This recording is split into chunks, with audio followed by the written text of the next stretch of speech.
meeting in advance.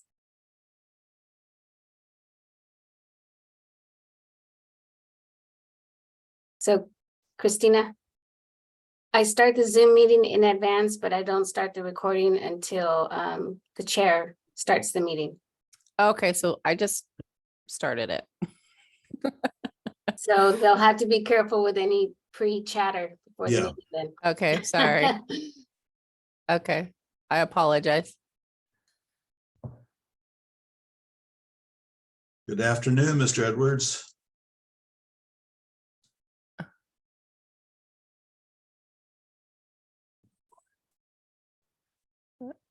We can't hear you quite yet. Yeah.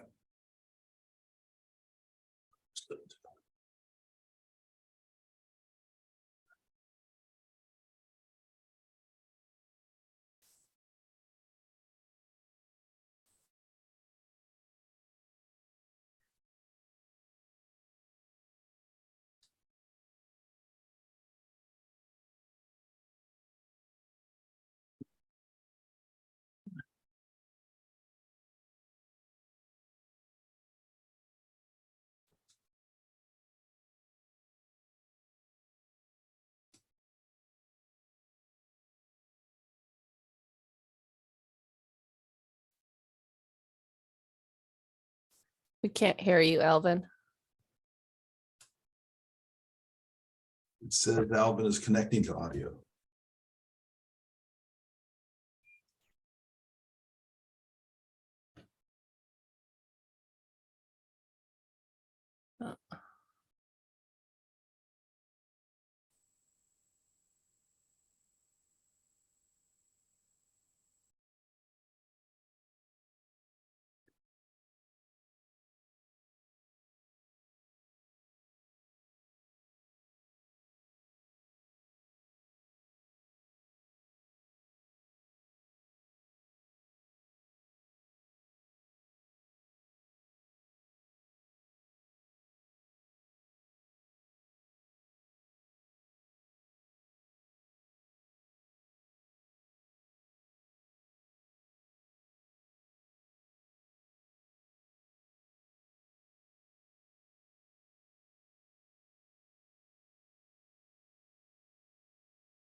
I better mute.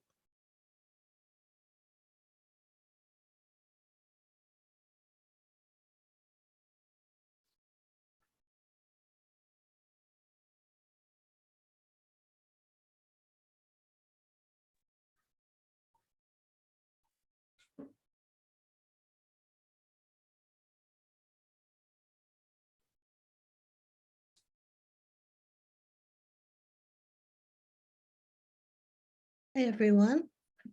Good afternoon. Hello. Hello, Christina. Hi, nice to meet you. I'm the new board clerk. Oh, wow. So this is my first official meeting, so Oh, really? don't Oh, be, This is, so happy to meet you. you can refer to her as Joelle 2.0. yes. So Christina, have you done this sort of, Yes, job? I was at Carmel Area Wastewater District for Oh. about 4 years. Yeah. Oh, wow. So you probably know a lot about managing water too. A little bit, but yep. Great. Well, it's wonderful to meet you. Very nice to see you and meet you. Yes. Good Yeah. afternoon, Mr. Edwards. Good afternoon. I see we got some new help. Yes. Yeah, but Welcome aboard. You're not Hey. related to Dave Pacheco, council member over in Seaside, are you? No, there's a lot of us though, so. I've been Have to thinking about change that my ever since audio. I seen your name. Uh-huh. Yes.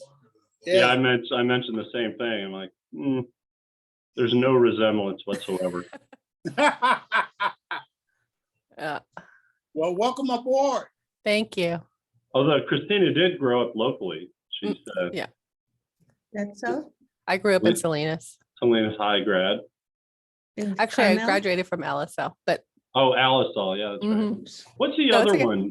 Yeah, what's the one? There's North High, Salinas High, there's Alvarez now, That's the one. quite yeah. a few.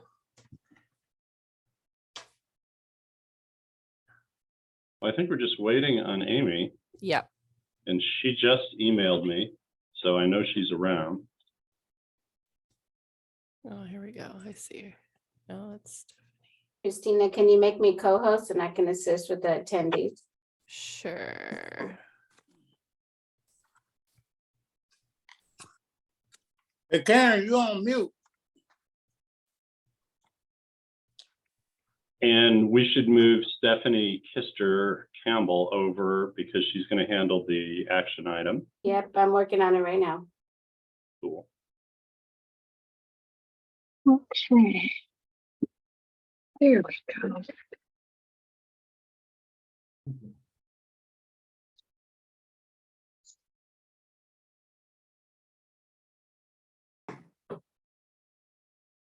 Can't hear it all. Well, we had the honor of Fran Farina on the day. I haven't seen her around in a Hello. while. She, Hello. I Hi, was about to Fran. call. I was about to call Dave and ask you, are you still with us or gone? I haven't saw seen you. allocation. Alvin, I saw allocation and just brought fond memories back of 1990. Well, not getting ahead of us. I like the report I just read. They did some work. I don't have to worry too much about a lawsuit from a certain person. This I- is I very think y'all- true. I think they covered that pretty well. I like that. Covered every- Oh, man, I like that. That was good. Alvin, just to be clear, I've got Fran chained to a desk and she needs permission even to pick up the phone and to divert her attention from anything else. Well, There's Amy. I tell you, I haven't been seeing her. Hi, There's Amy. Hi, Amy. You're muted. What do we have?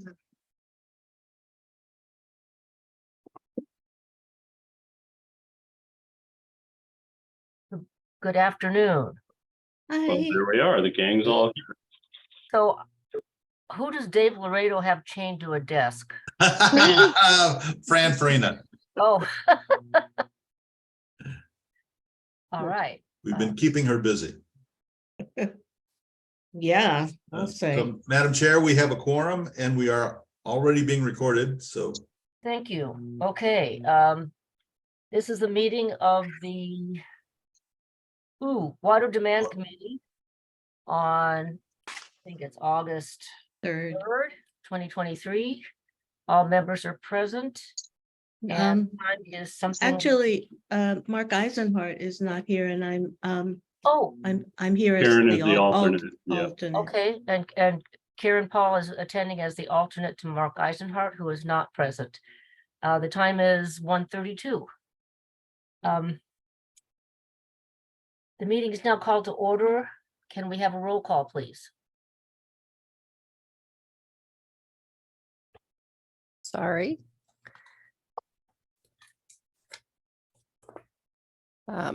Chair Anderson, Here, Mr. Edwards, Here? and Karen Paul, Here. Mr. Stolt, Oh, you just need the board members, just the board members. Okay. thank you. but I am here. All in attendance. Are there any additions or corrections to the agenda? There are none. Okay, thank you. At this time, we invite comment from the public on any items that are not on the agenda. Is there anyone from the public present who has their hand raised? I see None that none. I can see.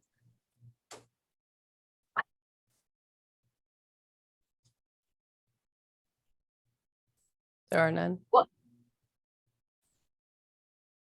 Is somebody talking to me about what's happening, or is that Alexa on my phone? We don't hear anything. All right. Thank you. Our first item is to consider adoption of the committee meeting minutes from April 6th of this year. Are there any questions or corrections from the board? None, I move approval. Do we have a second? You're muted, Karen. I'm going to abstain because I was not at the meeting, but I read the minutes and they were very informative and reviewed the presentation about supply and demand. So- I will second it. Just quickly on the second, Chair, thank you for the minutes. They're very good. Whoever written them up, I like the point of the PowerPoint being broke down the way it was broke down. So I knew clerk that typed that, job well done. So I appreciate that. Yeah, I think Sarah actually did these, but Well, Nice. good I team. see a new person name on them, but as preparing them, but if Sarah did, she did a great job. And I hope we keep doing that, putting that with Dave PowerPoints, because really brought back memories. So thank you. I agree, they're very good. All those in favor? Aye. Aye. Opposed? Thank you. The minutes are approved. And we can go to the next item. Now, Alright. This item is an action item. yeah, And we have Stephanie Kister from the Water Demand Division here to walk you through it. okay. Hi, good afternoon. Can you hear me okay? Yes. Yes. Good. All right. So this is a class that we want to host through the Irrigation Association. It's a technical certification for the process of auditing landscape irrigation. And so it's a 2-day class, and it covers field tests, watering schedules, plant water use, and it's based on soil data, or soil, and then local water data and the plant palette. So this is a certification that our staff has to have in our division for one. So we do have a staff member that needs to take the training. And then it's also a certification required for when new landscapes go in. A CLIA certified person needs to audit the landscape to make sure that it was installed properly. And so we need local staff that can perform those audits. So the training itself is a little bit pricey, and usually it's offered at regional conferences. So we want to offer a local spot to do that so that it keeps costs down, we can get more people in attendance. So my staff note has breakdown of costs. We have a proposal to advertise this in the weekly, the Pine Cone, and then we'll pull all the business licenses for gardeners and landscapers in our jurisdictions to do direct mailing to them. And then we'll use our e-blasts as well. To offset the costs, we're proposing doing a tuition reimbursement, and we've suggested $150 back for completion of the course for people that provide proof that they do business in our area. And so the normal cost is $350, and we would give them $150 back is what we're suggesting. And so we bring this item to you guys for discussion, feedback, and approval. If I may ask a question, I'm curious, how far away do they have to go to usually do this? And where are these held? The Landscape Irrigation Conference this year is in San Antonio. In the alternate years, it's in Long Beach. Okay, thank you. And Mm. do we send people down there to outside to those events? No. So our What? staff may go to get education and training, but not public folks. We don't. send them. Oh, okay, that's why I meant the staff. Okay, yeah. Okay. Keep Well, y'all through the home. chair, I think it's a great idea. I just have a couple small questions. How many staff do we have that require this certificate to be certified? Just one? We have one? 2 that need certification. The Okay. rest have it. Good. Well, I think it's a great idea to do it locally and at much less expense and avoid the travel. My only question is, how much does the direct mailing cost? And what was your reasoning to when you decided that it was worth the cost to do outreach in that form? So we have an estimation or a budget of 7,000 for all combined. I guess for me, it'd be if you get a direct mailing to your business, you're at least going to open it, and we're going to know that you're going to see, right? So if you're a landscaper, you're going to receive that notice and get that, as opposed to just seeing it in the newspaper. You may not see it. So it's just to get it to the right person. Okay, thank you. I think we should recommend approving it. I have another question, Stephanie.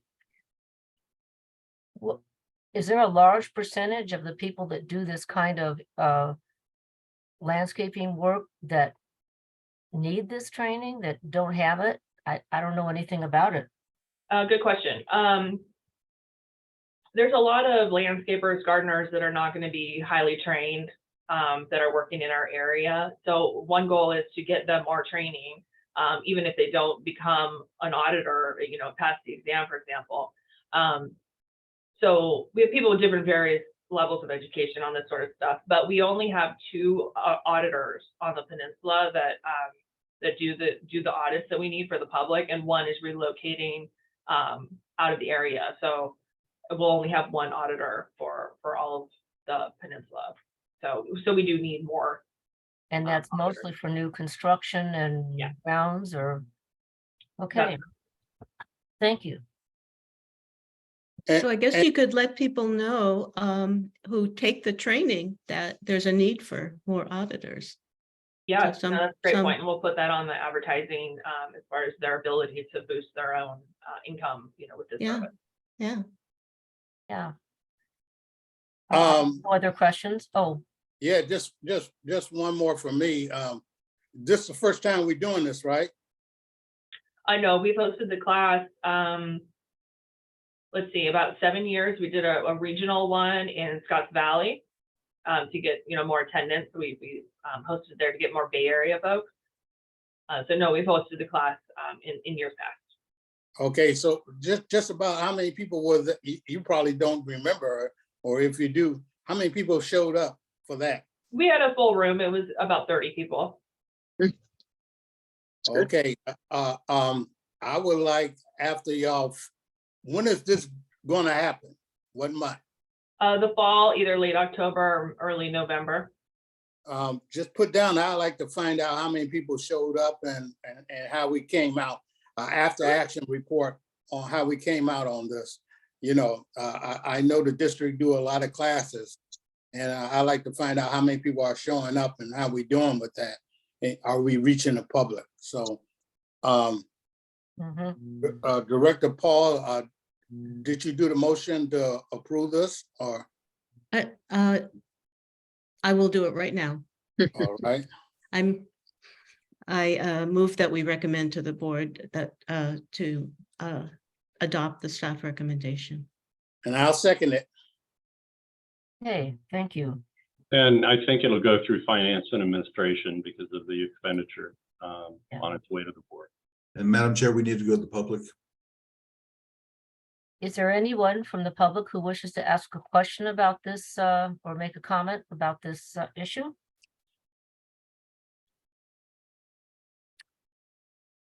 I don't see anybody. Okay, seeing none, shall we have a vote? All those in favor? Aye. Aye. Aye. None against. It is adopted. Thank you, and thank you, Mr. Laredo, for the reminder. I appreciate that. Thank you. Okay, the water demand discussion. Great. Item Housing. 3 is an update on water for housing, primarily all about recent developments in the unincorporated county. A week ago today, so Thursday, Supervisor Adams gave a talk at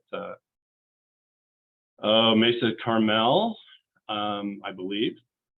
Fran, did you attend? Nope. Okay. And I talked to her that day, and some of the information in this packet is going to change. We put this packet together about Monday of that week. And then when I talked to her, I said, you know, it's interesting, the housing inventory, and those are the maps that were included here, didn't show Rancho Cañada Villages or September Ranch, and these are already going to be developed. Why wouldn't you count that housing against your housing allocation? She said, good point. We've thought about that. There's going to be some changes. And there may also be some changes in the inventory that you see here. There was some discussion about Vista Nudura. So what I want to do, I'll share my screen so we can look at these graphics together, and then I'll talk about the ramifications, which I think were pretty well covered in the staff note. Nothing earth shaking, but at least worth talking about. So there we go. So you saw these maps, and then below them, the impossible to read, courtesy of our county, impossible to read. But what they did is they allocated what you see. So these would be the parcels, you know, 1 through 4, some ownership information, and then very low income, moderate, and above moderate, and total. I've taken all these numbers and included them in attachment B, so we'll look at those in a second. But these are the areas where they've assigned housing inventory stock, unincorporated county, inside our boundaries. So, you know, there's other in the Greenfield area and elsewhere that we're just ignoring. So these are across from the airport. I believe that 3 and 4 are under common ownership. And they abut city property. So the city has a sliver that comes out this way. This is Olmsted Road. And what they're doing, keep in mind the whole RHNA or regional housing needs allocation process is to entitle or rezone areas and identify potential for the housing stock, not to actually go out and build it on their own as the county. One thing of note here that we've taken a look at is Cal-Am's service area does not include 3 and 4 on the east side of Olmsted Road. So serving new housing will require an annexation to the system, obviously. And we'll talk about total number of units in a second. Excuse me. So this is kind of the mouth of the valley. Up here is the old convalescent center in Carmel, the city of Carmel. Been talked about for years. They tried to do market rate townhomes. It was fought tooth and nail by Molly Erickson at one point, right around 2011. There's been ideas, but nothing's ever happened. It's kind of dilapidated at this point, but it's available. This is the shopping center area. What you see here is primarily the triangular segment is next to the Mission Inn and the Chevron station. And then skip over to, let's see, this would be That's Rio Road, Rancho Carmel. Rancho Cañada. No, No, Rancho, Rio, Car- Carmel Rancho Boulevard. Yes, thank you. And this is all the dental offices, financial offices, et cetera, right here. So right behind that, and this is the Alzheimer care facility. Mhm. And then this is Villa Verde. You may recall that there's a parcel that is currently just growing vegetables. This got acquired by the Carmel Middle School, and they're talking about developing sports fields, so that brings it off the chart. Okay, And this is next to Pacific, is it Pacific Views or Pacific Meadows? It's the, it's between Pacific Meadows and Del Mesa Carmel. right. And I believe that this parcel may be owned by the Housing Authority of Monterey County. It is adjacent to the Pacific Views, which is, I believe, restricted, age restricted and affordable. Correct. Yes. Yeah. And then moving up the valley, excuse me for a minute, Dave. Yeah. Where is, they have 28 marked on this, on the chart on the left, but I don't see a 28. I don't see it marked. yeah, it's also not in the table. So I'm Wait, not sure where 28 is. Hmm. It's- is it, yeah, there is something in the table there, 28. well, it goes 26, 27, no, 28. There it is. Let's see, Carmel Valley. And it's got 21 units, 21 something. Yeah. Huh. Well, I'll find the, no. That's interesting. I don't know how it's not in this map. I will find the answer to that. okay. and And that email it to you. 27, I'm sorry. That 27 for a while was said to be, it was going to be a high-end grocery store. That must have Yeah, it was changed. going to be a competitor to Whole Foods. Yeah. Yeah, and the developer dropped out. There's been a couple of proposals. Okay, But right now it's just Christmas Tree Farm in the, That's Christmas exactly- time. and Yep. weeds, yeah. And weeds. And what type of housing would be built in that area near Pacific Meadows, senior housing? Yeah, so 33, here, let's just quickly jump ahead. So 33 would be a mix. So Mhm. 10 very low, 10 low, 13 moderate, and 129 above moderate. Wow. Yeah. Hmm. And 28, to Amy's point, 4 below, very low, 1 low, and 16 moderate. So it's worth finding that parcel. As Yeah, I said, we're going to have to redo this anyway with some of their Okay. recent recommendations. So now moving up the valley, and what's curious to me is they didn't put anything beyond Mid-Valley Center. They didn't Yeah. go up to,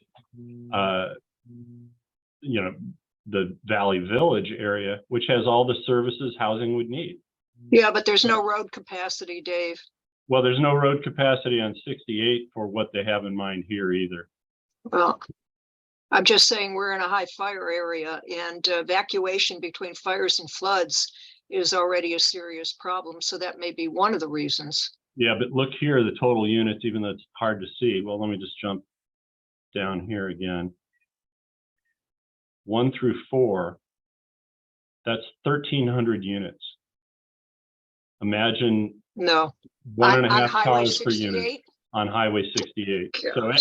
everybody has their problem. Yeah, But there's, just take, for example, some of the San Clemente Dam watershed land that abuts Carmel Valley Road. You could actually be accessible to Carmel Valley Road. You could put in a number of units and you're within a mile of Carmel Valley Village. How is that not? So, I mean, there's the decision-making is not, Hmm. a bunch of people in a room who are residents. the planners at the county with some influence by local groups, not the least of which, Carmel Valley Association has weighed in, Landwatch has weighed in. One of the big pushes by Landwatch was to move more units in the unincorporated county towards where the jobs are, which will lead into some of the discussion in a second. But let me just finish the valley here. This is as far east as they went. This is Mid-Valley Center. This segment right here, there's already a proposal to put in a storage facility, more storage units. More storage, yeah. And then these are tiny lots. And one of the mistakes that was made here is they allocated 0.25 very low, 0.25 low, 0.25 moderate, 1.25 above moderate. You can't build a quarter of a house. So in our numbers, we've kind of assigned, one of each to, well, here, we're right here. Might as well just show you. We did one very low, one moderate, and then 4 above moderate. So it's not a perfect science. It's not going to end up this way anyway. I can tell you I've had a little bit of, I wasn't happy with the comments made by the city of Monterey at their city council meeting that you could read about in today's. Yes, Yeah. yes. And I've picked at some wounds because I met with the city, probably 4 or 5 times, showing them what the population forecast is, how much water you would need if houses just used water in these 4 categories and so forth. And there's more than enough water for their goals and dreams from the Pure Water Monterey expansion. But I challenged Hans a little bit in my email to him today. I said, look, I'll bet, I'm more willing to believe that we will get you the water that you need and you won't get the housing needed to use our water. Which is the bigger bet, which is why I think for the unincorporated county, you're not going to see a lot of this. But the other piece that I found interesting is this is Vista Nudura, which is the Nader Aga family property. The horse ranch is what is fronts it on Carmel Valley Road. And I'm told that this might come off of this inventory. So as I said, we'll update this all again because we know that the cities have their number. We had only assigned 300 housing units to the unincorporated county, not knowing what their plan would look like. And so they came up with this plan and it's 1,960 plus units, which is clearly different. But when we did our supply and demand forecast, we used population and we grossed it up based on the current population's usage. And most of the unincorporated county population lives in Carmel Valley and Pebble Beach, and their usage per person is very high. It's almost like an acre foot only serves 4 homes. We have, because the master plan calls for 1 acre minimums in Carmel Valley under the master plan, Dave. Exactly. And but using forecasting techniques where you say, here's our current base, here's our estimate in 25 years. If population grows 11.2%, then water usage for that population will grow, for the new population will grow 11.2%.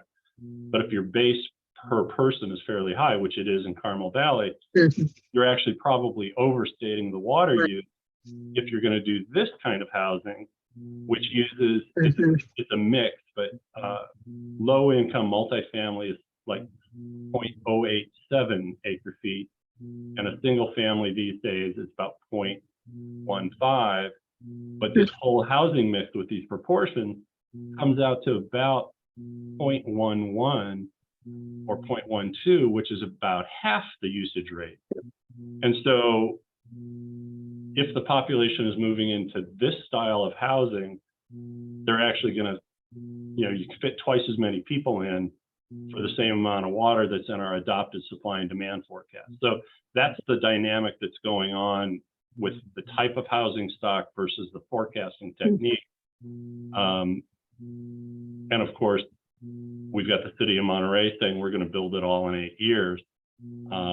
which then says, well, what's that mean when the population forecast is a 25-year forecast? You're just going to front run your population and build all the new housing for them.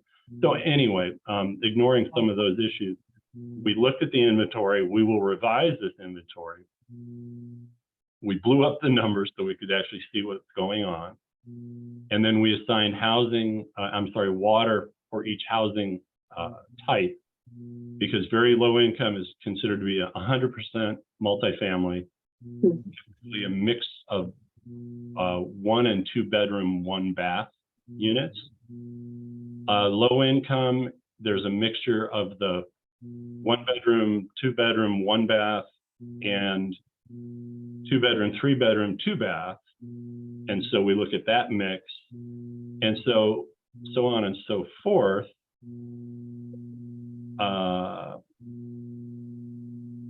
So here we have multifamily, 1 to 2 bedroom, 1 bathroom, and here are our standard factors, and we add them up. Or 2 to 3 bedroom, our standard factors, and we add them up. And then single family, a master bath, so 2.5 baths, our factors, and we add them up. We actually assign landscaping to the single family. In the multifamily setting, there will be some landscaping, but it's far less per unit. So these numbers for the total factors are what we assign, but there's going to be a little adder in the end for however big the site is. But then we take this assignment and we say, well, really what you're going to have in very low income is going to be 50% of 1 and 50% of 2. So you take those previous factors, you average them by 50-50. Same thing for low income. Moderate, there's going to be 50% single family, 50% multifamily, maybe a little higher end multifamily, better fit and finish, different income strata, like an Eric Miller condo development in New Monterey versus, multifamily affordable units on Garden Road, that type of thing. And then above moderate, we say 67% single and 33% multi, again, better fit and finish.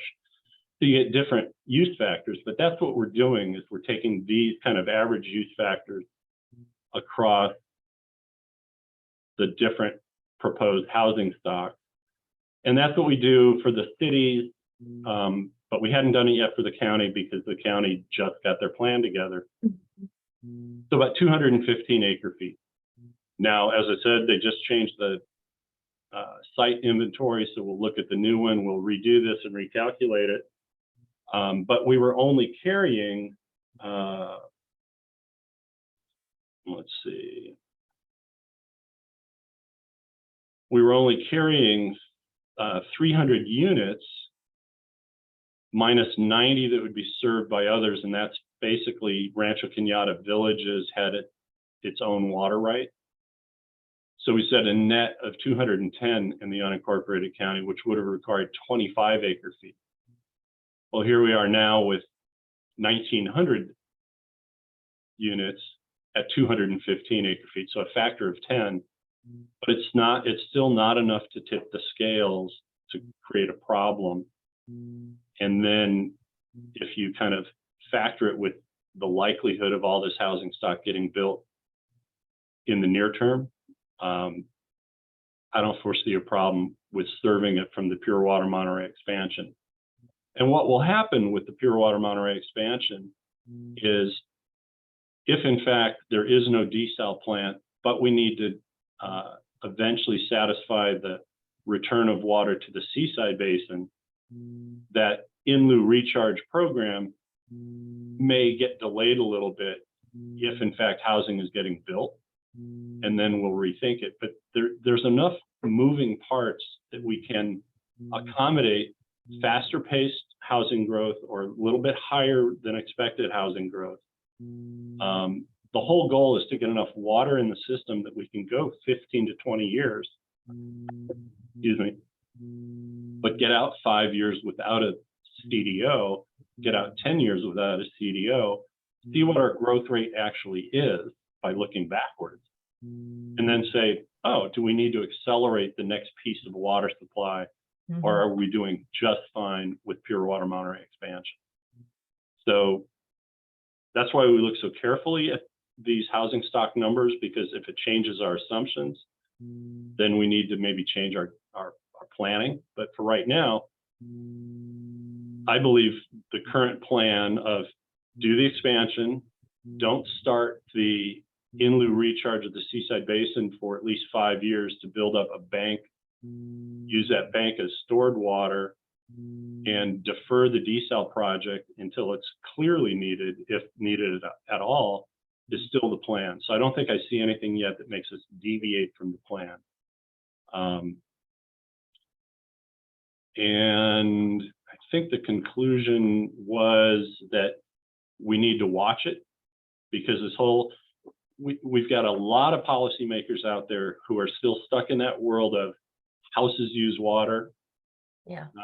people use water. So they're very focused on, if we build our number, is there enough water? And that's the nature of Hans Uslar's comments in the Herald that you read today, the county's question to me, or some of the public's question to Supervisor Adams when she did the presentation. You know, it was, wow, these are a lot of homes. Is there water for this? And the answer, of course, is you got to lift the CDO to set new meters. So you're not going to see any of this raw land development without new meters. But the water will be there. And so, you know, I think we're fine. But anyways, it was an exercise to see, you know, what the county was going to stick us with. And I think we have a better understanding of their goals. And I'll update it and bring it back when we have it. I've got a question, Dave. You mentioned the Garden Road properties, and those aren't marked in this map? Right. See, and that's a city of Monterey. Okay, So this is only the unincorporated county. So when we Yeah. look at the cities, the city has a requirement of 3,654 units. We believe that they plan to rezone some of their Ryan Ranch properties, which is in the old Fort Ord. So those will be served by Marina Coast Water District. So then we get to a net number, and their net number includes the Garden Road properties and downtown properties. So okay. The other thing is, I got a call from somebody from the Carmel Valley Association about a week ago, just asking me about this, and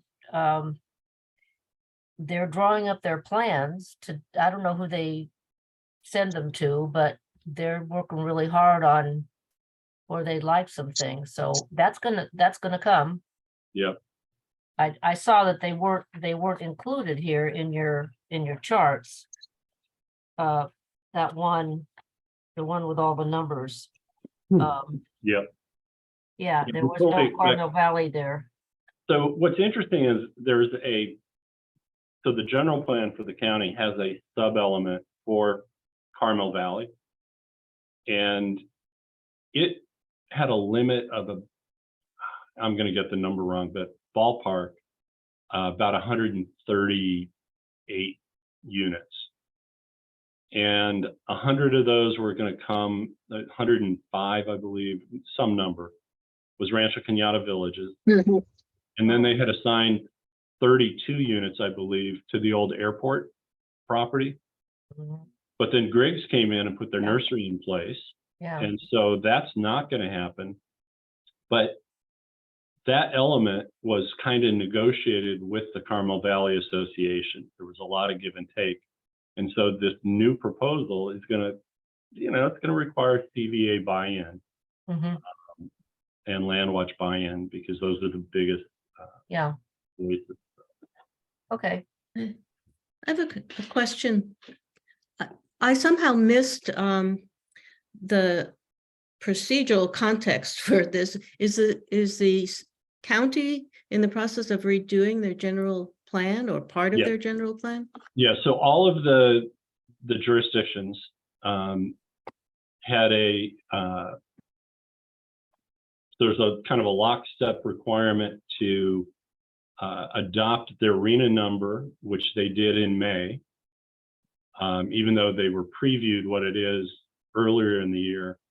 And then by October, they have to adopt a new housing element within their general plan. Right. And then those get shipped up to the state Housing Community Development Department.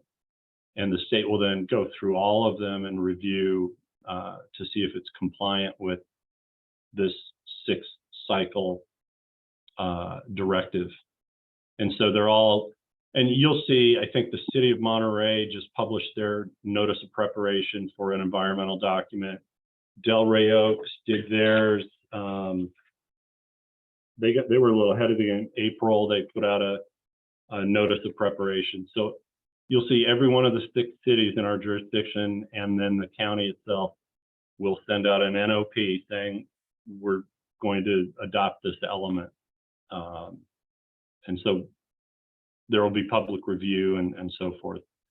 So the county, and well, I think, so as an example, Pacific Grove, Dave Loretto, I don't know if you can confirm, but I think they fired their consultant kind of early in the process and hired a new one. They did? Yep. So they're a little behind some of the other cities. Monterey just, as I said, published an NOP, so they're kind of on time. I don't know what Carmel's timing is, but everyone's just a little different. But the goal is to get these by October. Thank you. So Dave, some of these sites have water, like for example, the old hospital site. I know that was a hospital. The reason they haven't built on that because of the meters? No, I think it's because it's nestled in a neighborhood, and you know, everyone wants to make sure the scale is consistent with the charm of Carmel. You know, Carmel is just anti-everything. So I live there, so you know, so they can build on it, right?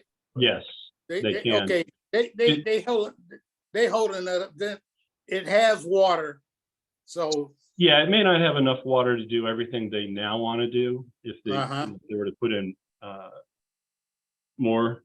Let's see, that's number 26. Let's just see what they think the capacity is. 26.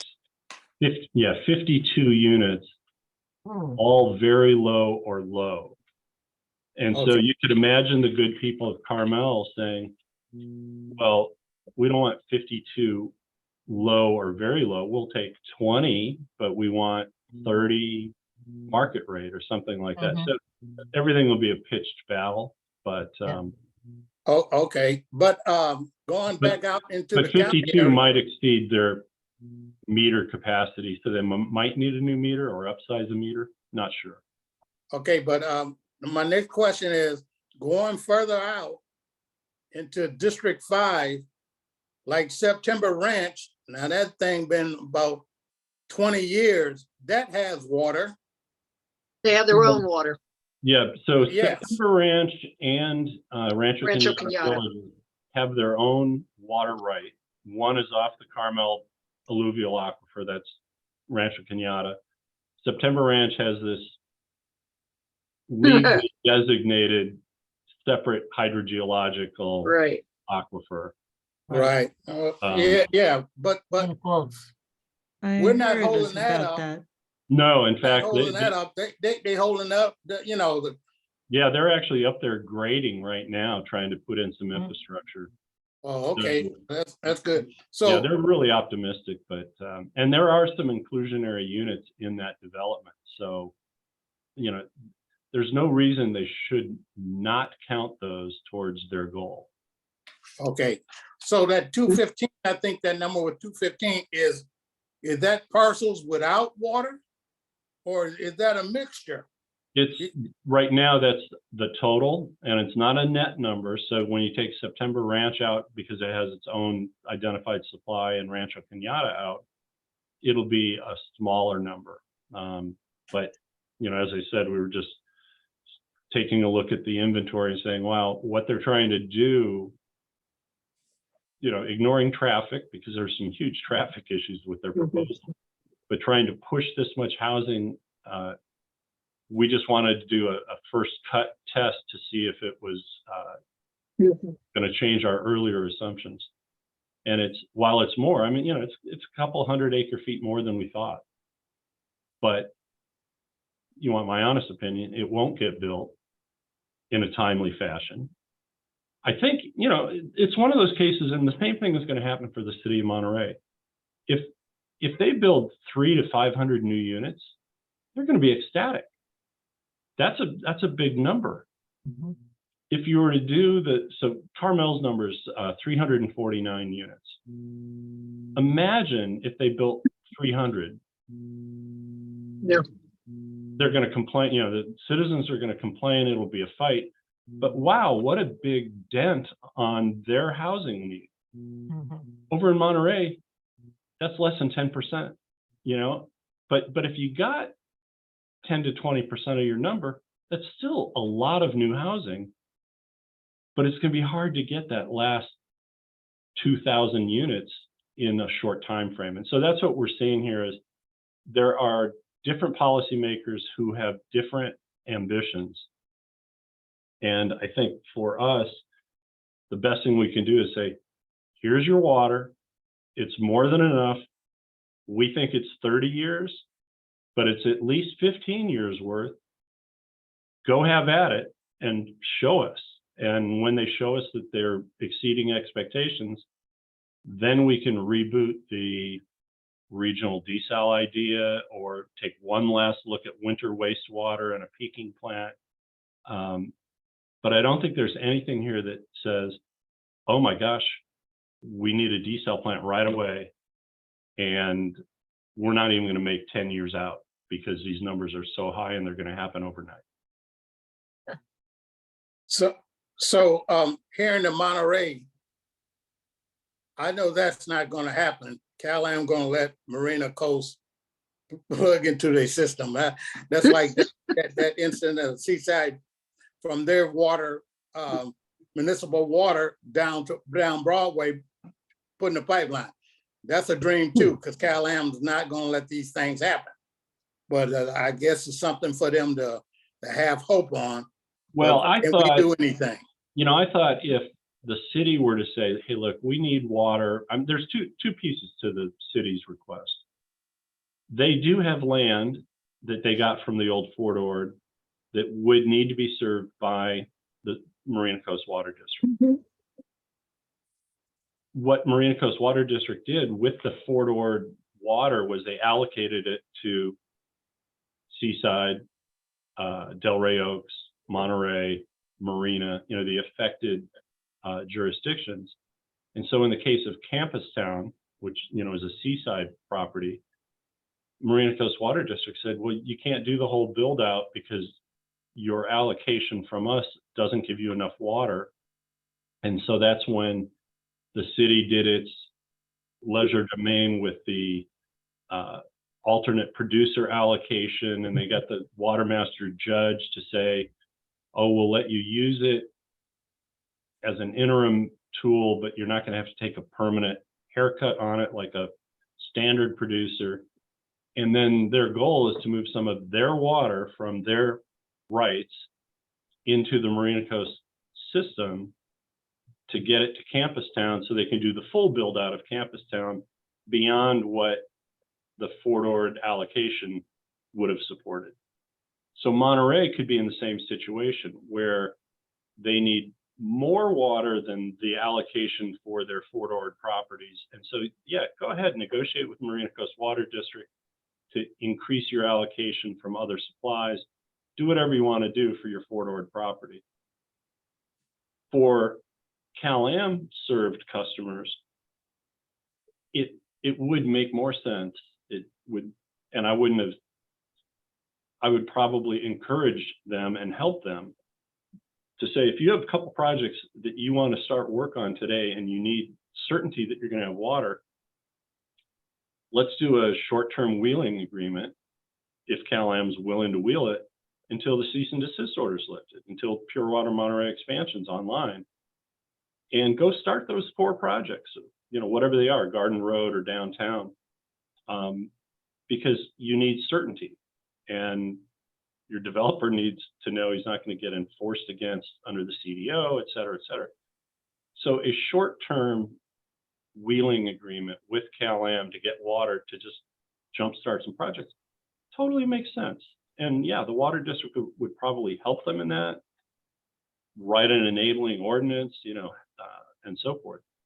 But to hear the city say, well, it's like the game of tic-tac-toe, there's, never a winner, and there will never be enough water to do what we want to do, and this is a tool against growth. So we need to think long-term outside of the area. I completely disagree with that. Now you're on mute. About the wheeling agreement idea, to have certainty, wouldn't you have to build pipes, put in pipes to enable the wheeling? Well, so up near General Jim Moore, there is a confluence between the Marina Coast Water District, and actually there's a shared pipeline right now. Yes. Cal-Am water and Marina Coast water in the same pipe. So there's pretty easy ways. I don't think they would have to build an interconnection, but they might choose to. But they wouldn't have to build long miles of pipe to do so. They're Okay. pretty close. Okay. There's another concern though, and I had the same reaction when I heard the city's comment about what they were trying to do. As we saw this past summer, Cal-Am had a hard time meeting its daily demand for existing customers. And if that's the condition of their system now, then even if water is available for these growth projects, how is the system going to get the water to those customers? Yep. And the water codes, peak day, Maximum day demand, yeah. Peak hour. Mhm. It's also supposed to work in subunits of your water system. Yeah. So it's not like the whole system, because if you've got pressure zones or isolated areas that, it's supposed to work in the Carmel Valley where you lose your top producing well. Can you still meet the peak day? Seaside, separately. And that's, I think you're spot on that their system's pretty fragile, and trying to do these kinds of things would only get in the way of that. But I would hope that Cal-Am would use that sensibility in agreeing to any sort of wheeling agreement. But it's very nascent at this point. It's just an idea, but they announced it pretty publicly. And so let's just give them some rope to see what they can do. Obviously it would be an augmentation to their water supply, so it'd have to come through us for water distribution system amendment, even on a temporary basis. So the difficulties that Cal-Am had were because of the wells 1 and 2,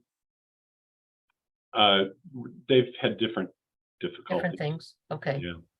Even the test that turned the tables and pushed water up the valley. Mm. We have seen more leaks in the Carmel area and the Pebble Beach area than any season in 10 years. And I think it's related to that. Mhm. Don't really know. Mhm. They do the best they can. It's not like Cal-Am's trying to, Sure. make their system worse. They're trying to make it better. Yeah. It's just, what we've seen is they're a little slow on completing projects. We still got the 2 well rehabs and the new well in Carmel Valley that, the submittals to the PUC from a few years ago said they'd be online by now, and they're not yet. And so those things will help. They really will, but it's a pace of play issue. So Dave, on your upcoming agenda, are you going to talk a little bit about this Reno housing a little bit? I'm bring gonna, Community? yeah, I need to find out when the county's gonna finalize their number. And if they take Vista Nadura out, I bumped into Nader Aga, and it's, I think it's in the name of his kids at this point.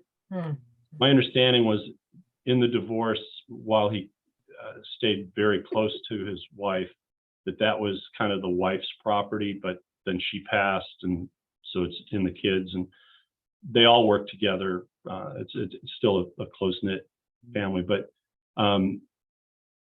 curiously, we were actually going to look at, Nader sunk 2 wells in downtown Monterey to see if he could build a couple projects based on the productivity of those wells. So we went to look at those wells, and one of them has a little artesian characteristics to it. There's a little bit of water dripping out the top. And so I bumped into him while we're out there, just bumped into him in the parking lot. And I mentioned there's a new unincorporated county inventory of housing properties, and that they might be taking Vista Nadura off. And he was shocked. He said, I've been trying to build on that property for 30 years. So I think that, these are things that we don't need to get involved in, but at some point they have to have a final set of maps. And when they make their final set of maps, we'll go look at what it means. But, there's creative developers out there. They'll look at these maps, they go, fine, but I don't want to build there. And they'll go offer on a property that's not on the maps, and they'll build something. So, what eventually happens is not going to look exactly like these housing elements at all. But the goal is to, for the jurisdictions to show the state that if you had developers who want to build it, you have places for them to build it. So that's the academic exercise.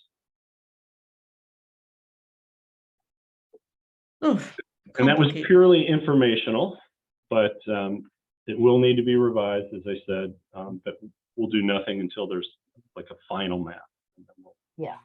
redo it. Okay, so on to item number 4. Yep. I'm not sharing at this point, Emma. You don't see anything? No, Okay, good. And I don't need to share for item 4. In the staff note, I directed you to a section of this report. The recommendation appears to be to do an amendment to the Pure Water Monterey supplemental EIR. addendum? Addendum, thank you. Yeah. And the addendum wouldn't require any technical memoranda of support, no traffic studies, no biological resource surveys, that kind of thing. So it would be probably on the order of $25,000. At one of our board meetings when we approved Rincon, someone asked the question, it might have been you, Director Edwards, is this a little bit of a down payment against any future work? And it can be thought of that way. 25,000 is pretty low number for a security policy or an insurance policy on the environmental review. I think we could easily get away with a negative deck, but to your earlier comments, if you want to avoid a lawsuit, then the best way to do it is to spend the money, but it'll take them 8 to 10 weeks to get through the draft, and probably 6 months before we would be certifying it. I think we can do that in parallel with our allocation process. We're getting started on the allocation process, and I noticed earlier one of our attendees was a public works representative from the Presidio, and we're starting to ready some letters to go to the Presidio, to the Navy, to the Coast Guard about their particular needs, and then pull in our TAC for discussion number 1. So the plan is we will show the collective group a couple of different alternatives. If you were to put water aside just for the RENA numbers, it gives you a different outcome than if you put water aside for population numbers.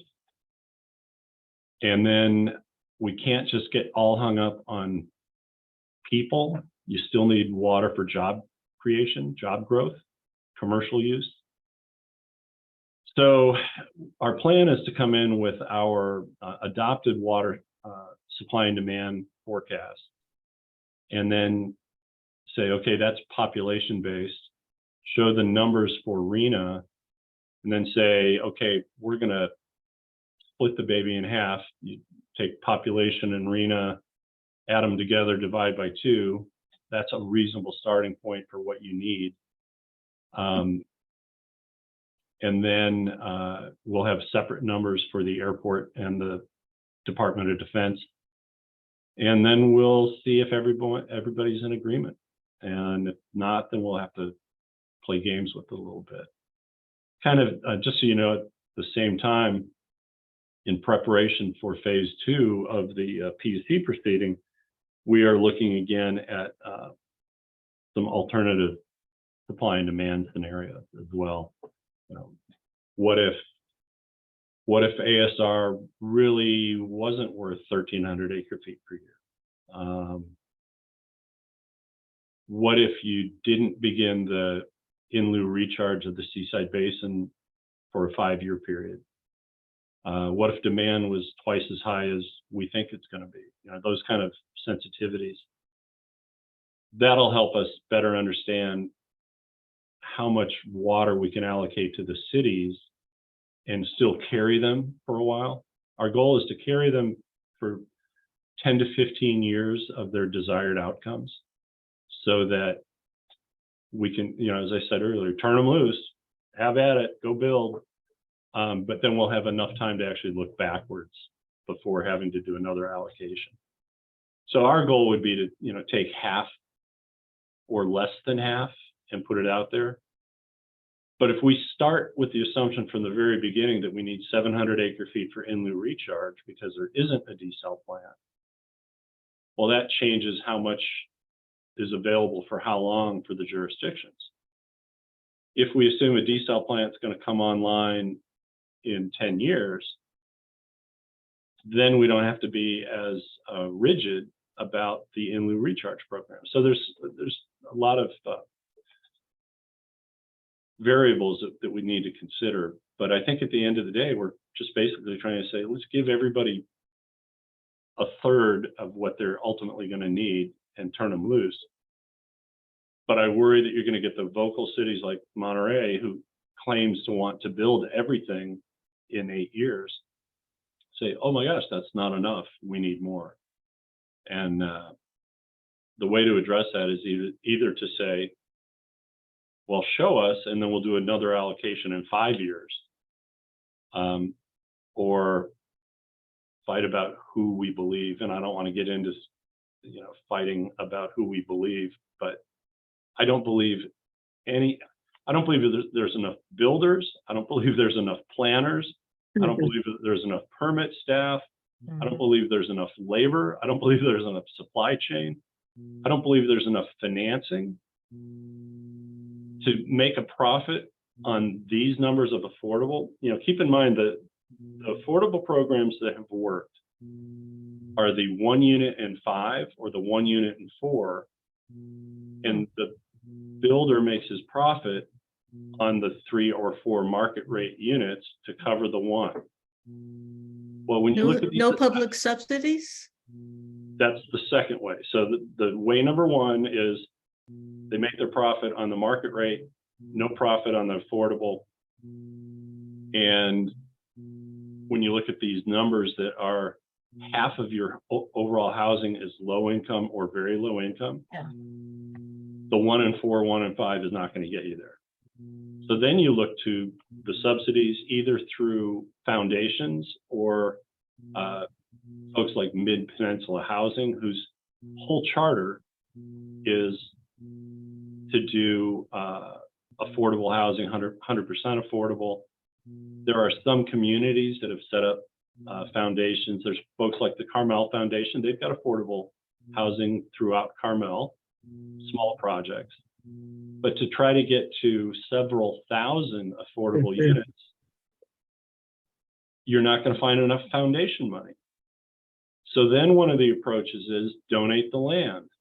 Well, already, you know, PG has tested those waters with the parking lot behind the theater, and it's going to be an argument. But one way to create profit is to give the land away, and then the developer can potentially make money on a larger proportion of affordable. But there's not enough land in the hands of public agencies to give away, and it is controversial. You know, a lot of folks said, hey, you know, when you bought that in 1940, that was our tax dollars. So now it's a gift of public funds, you know, and there's just different arguments. So getting to a model of profitability to get this many housing units built in a short time is a huge, huge hurdle. So the skeptic in me says, let's get them the water and wish them luck.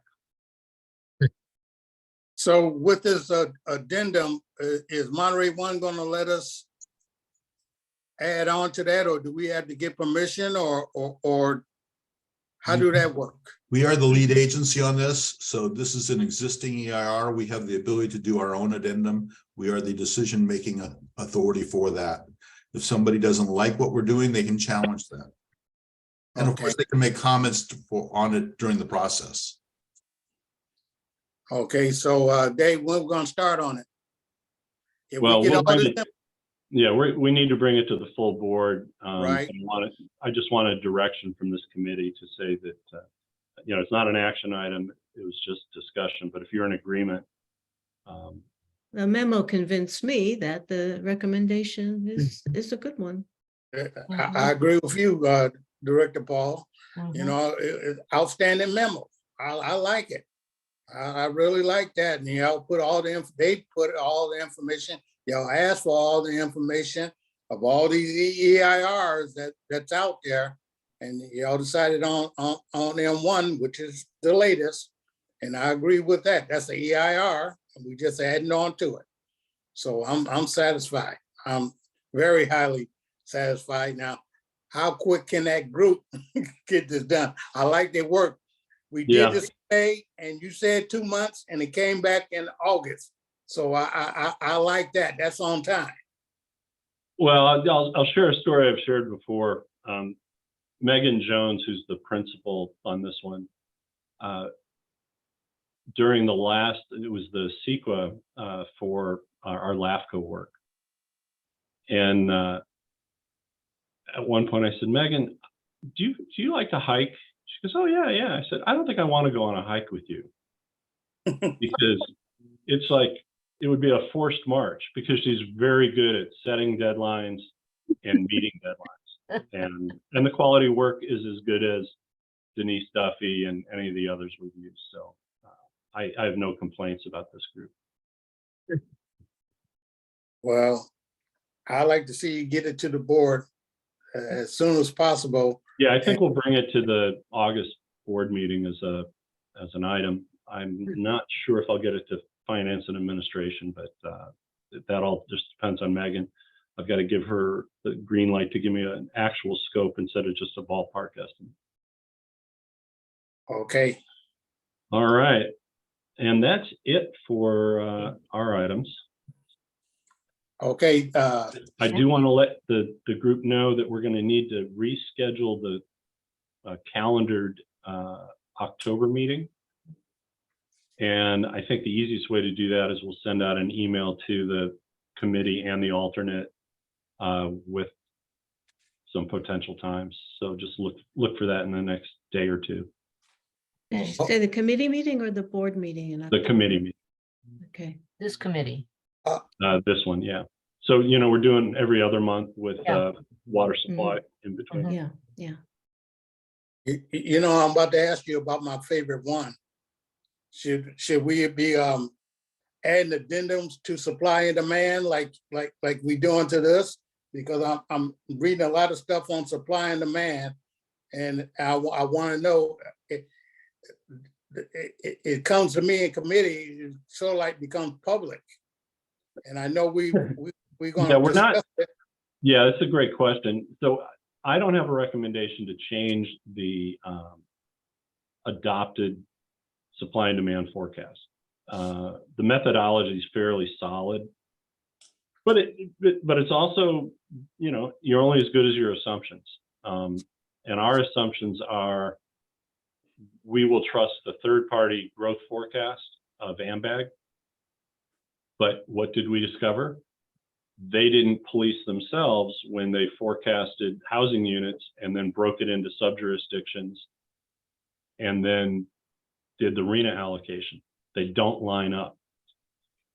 But because we say people use water, not houses, we went with the population forecast for our forecast. And what we do is we take consumption data, which is good data, solid data. You know, CalAm's good at keeping track of their customers.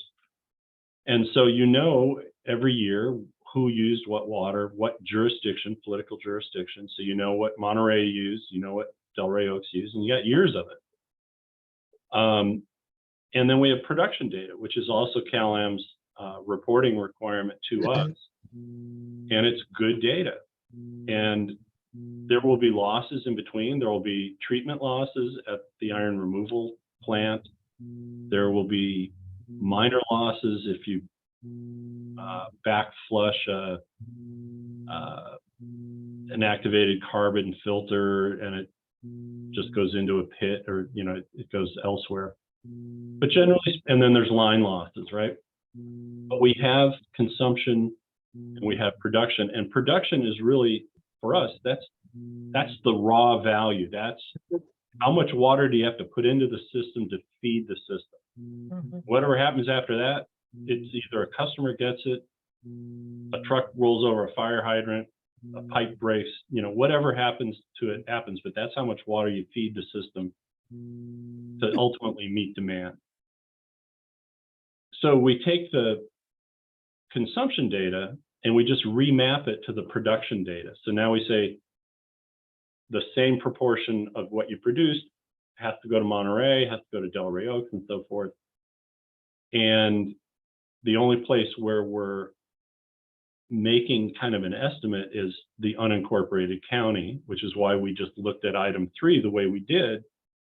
And the way we get to the unincorporated county is we know how many residential customers CalAm has, and we know how many are in each city based on AMBAG's forecast. And, you know, they're not perfect, you know, they're off by 10 people here or 100 people there, but, you know, and so we can take the sum of the cities where the data is really good, the total for the service area, which is reported to the State Water Board, and the difference between the two is how many people we assume live in the unincorporated county inside CalAm service area. So it's very tight. The numbers are very tight. And so as long as you believe in the assumptions that the third-party forecast is good, that the growth in population that's shown is going to be the same as your growth in residential water use, and the growth in jobs that is shown is going to be your growth in non-residential water use, then the forecast is good. And I don't think there's any reason to change the forecast because the methodology is good. You can poke holes in it, obviously. But at each little step like this, there is reason to pause and question, as you're saying, Director Edwards. It's like, well, is this enough of a concern?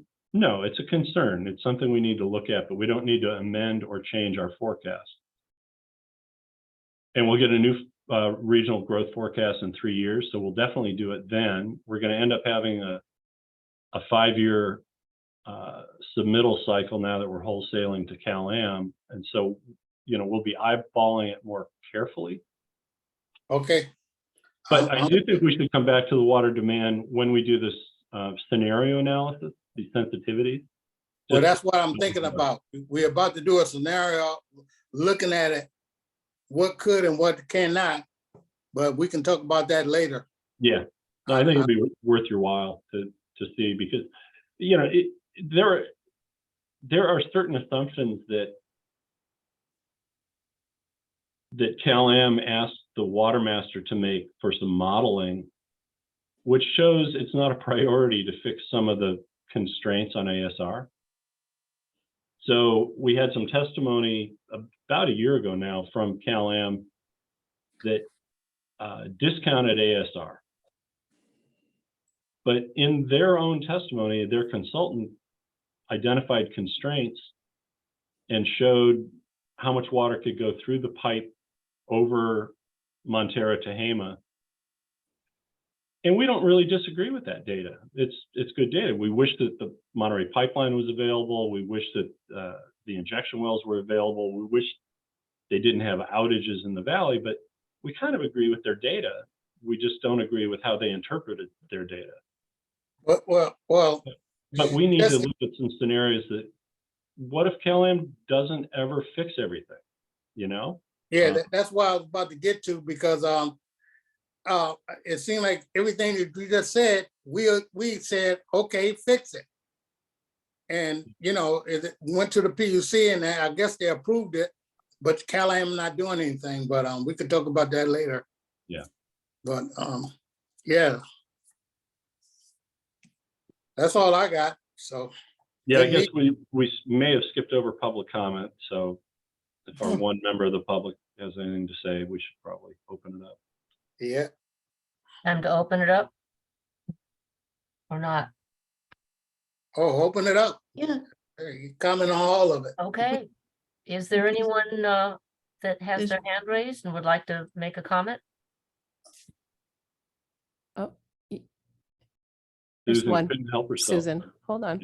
Go ahead, Christine. Let me allow her to talk 1 second. You just gave me too much of an invitation. Thank you. The only thought I had was that since the state is calling for all the RENA housing and the low-income housing to be built, are they going to be coughing up some money towards this as a possible source of funding as well? So that would be my only question about what's going on. Thank you so much for all your hard work. Thank you, Susan. I don't have an answer for that, but it's not a true unfunded mandate, but it looks just like one. Mhm. Okay, thanks, everybody. Thank you, Chair. Good meeting. We are adjourned. thank you very much, All everyone. right, Thank And- you. have a good week. Welcome again, Christina. Thank you. Just welcome. Same here. Welcome. Oh, Sarah, are you still there?